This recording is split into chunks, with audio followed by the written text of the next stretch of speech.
in commemorating this very important day. Unfortunately, as you all know, circumstances, today there are roadblocks all over town, which has made it difficult for people to move to Kamkunji. In the circumstances, I've decided therefore to talk to the media here at Serena.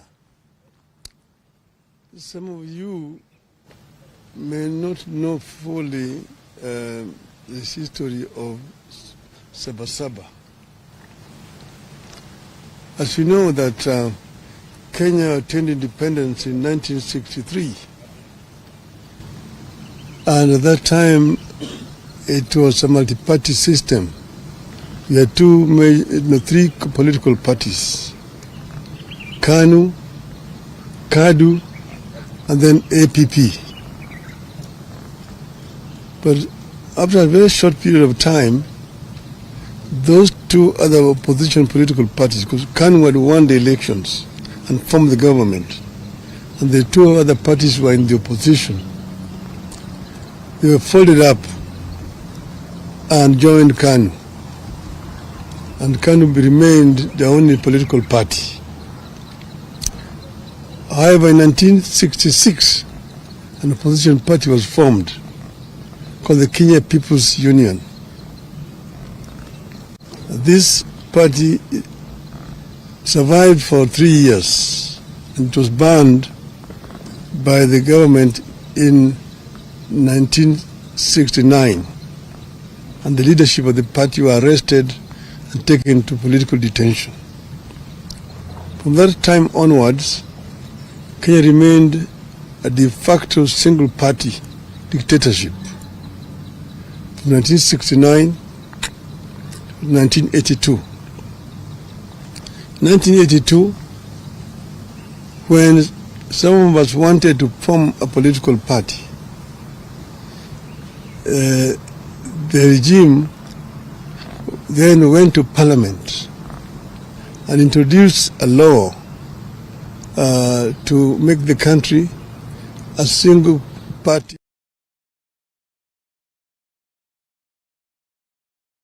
A constitutional amendment which is known as Section 2A that made it illegal to form any other political party. So from 1982, it remained literally a single party dictatorship. But that is the reason why in that same year there was a coup attempt which did not succeed. But before that, a number of Kenyans were arrested and taken to political detention. Most of them were lecturers at the University of Nairobi. Mukarunganga, people like Professor Katama Mukangi, Professor Willy Mutunga, Dr. Professor Yugi Akongo, quite a number of university lecturers were arrested and detained, and the others, Koigo Omwere, George Anyona, were taken to political detention. So this situation persisted. Some of us were arrested in that year, 1982, after the coup attempt, and taken to political detention. And we stayed there for 6 years. Then in 1988, KANU brought an amendment to his laws, saying that they were bringing what they called direct democracy, where there was a nomination process, where people were lining up behind the candidates. And then the returning officer would count the voters who had lined up behind the candidates. And whoever got the highest number of votes, if you got more than 50% in total, you are automatically declared a member of parliament without having to go to the ballot. That process was abused. And many popular candidates were rigged at that stage, and therefore there was no real proper election in 1988. This now added momentum and anger to the movement for change. Among those people who had been rigged out were the late Kenneth Matiba and Charles Rubia. So, come 1990, by that time I had been to detention 2 times. The 2 politicians, Kenneth Matiba and Charles Rubia, on the 2nd of May 1990, addressed a press conference in which they said that Kenya, the time had come for Kenya to become a multi-party. That Kenyans wanted a multi-party system of government. They were condemned seriously as being ethnic chauvinists, anarchists, people who want to bring chaos in this country. They told that this country was not yet cohesive enough to become multi-party. It would take another 100 years before Kenya became a multi-party system. So these were daydreamers. So the kind of machinery at that time set off now to demonize the 2 members of parliament, the 2 former members of parliament. And in the process, of course, a number of very inflammatory statements were made, even by some today politicians who are talking about democracy here. You go into the archives, you see the names and what they said at that time. So in the process, Kenneth Matiba came to look for me to arrange for a meeting between him and Jaramogi Oginga Odinga, who's my father.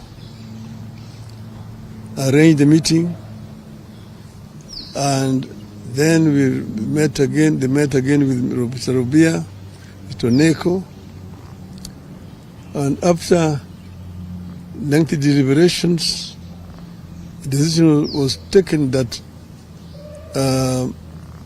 they would be supported. At that same time, they sent the goons to Matiba's home the following day to attack his family. Matiba's wife was very badly wounded, Edith, and she was admitted to Nairobi Hospital where we went to see her. After that, we, myself and Kenneth Matiba and Charles Rubia made a statement which we said we would go to Kamkunji to ask Kenyans if they were ready for multi-party. And we do it on the day of the 7th of July that year, 1990. 7th of July, 1990. So after making that statement, we then now went on to mobilize for the meeting at Kamkunji. But then, of course, the police officers came to block us from meeting each other. They were stationed in my office at Ajib House, Matiba's office, up there on Koinange Street, and Rubia's office, and Paul Mwite's, and Gibson Kamau Korea's. On the 2nd of July 1990, Matiba and Rubia were arrested and taken to detention.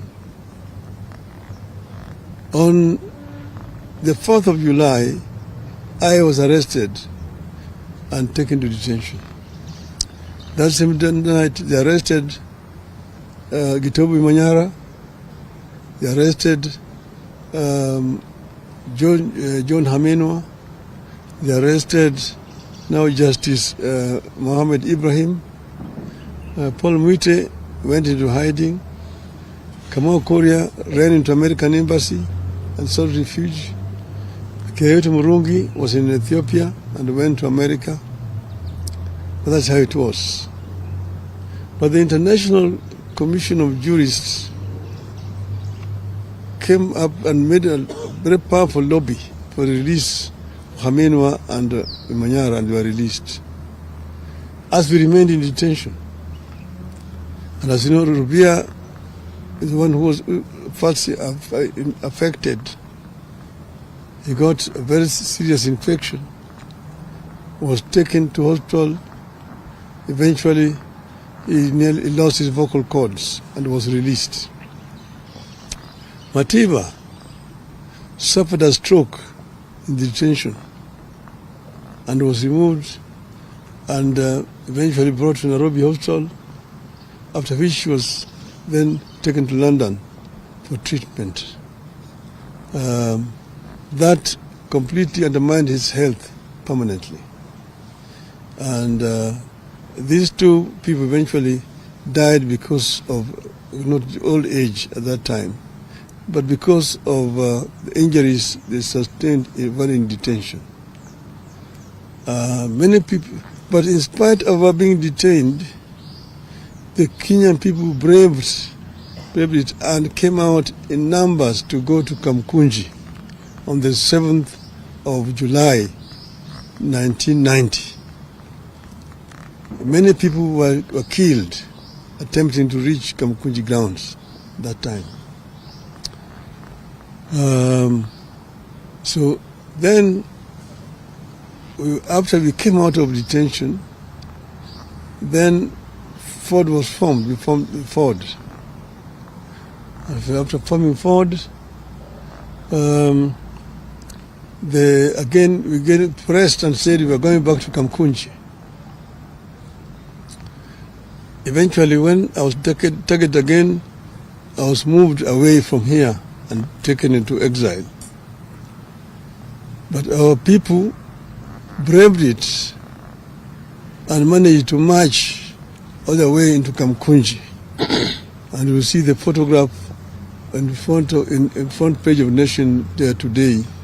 You can see Martin Chikuku, James Orengo, Anyang' Nyong'o, Masinde Muliro on the back of that truck getting up to Kamkunji. That was not on Sabasaba, that was on the 16th of November 1991. But it's still the Kamkunji. That's why Kamkunji is very historical for the second liberation of this country. And that's why we celebrate Sabasaba. The fateful day on which Kenya's struggle for multi-party democracy took the most decisive turn is iconic and historical. It's a day rivaled only by the present day Mashujaa Day, previously Kenyatta Day, that celebrates the arrest and detention of the freedom fighters jointly called the Kapenguria Six. It is regrettable that the recognition and remembrance of Sabasaba has not been consistent in its short period history of 35 years. One moment it is important. The next moment it is not. On this 35th anniversary of Sabasaba, we decided to remember and to set the record straight on its significance, what it was and is, and what we ought to do with the foundation it laid for the country. Before that day, some patriotic Kenyans had demanded the repeal of Section 2A of the Constitution. A number of people, including Kenneth Matiba, Raila Odinga, Mohamed Ibrahim, Toby Manyara, John Hamenwa, and Charles Rubia, among others, were arrested and detained. It is quite unfortunate that some of the people we were fighting then and who sanctioned those arrests are trying to hide behind Sabasaba to advance their political fortunes. Some of them are alive today and now are masquerading as liberators. On the fateful day, July 7th, 1990, thousands of Kenyans tried to gather at the historic Kamkunji grounds to take stock of the past, the state of the nation, and chart a path of freedom forward. We decided that Sabasaba would be a march for political freedom and liberty, freedom of association, freedom of movement, freedom of expression, and a new democratic constitution founded on multipartyism. Kenyans wanted a fulfillment of the Kenyan dream, which was eradication of poverty, ignorance, disease, and good governance. That clarity of mission is what made Sabasaba different from all other confrontations with the Moi Kanu one-party state. Sabasaba, therefore,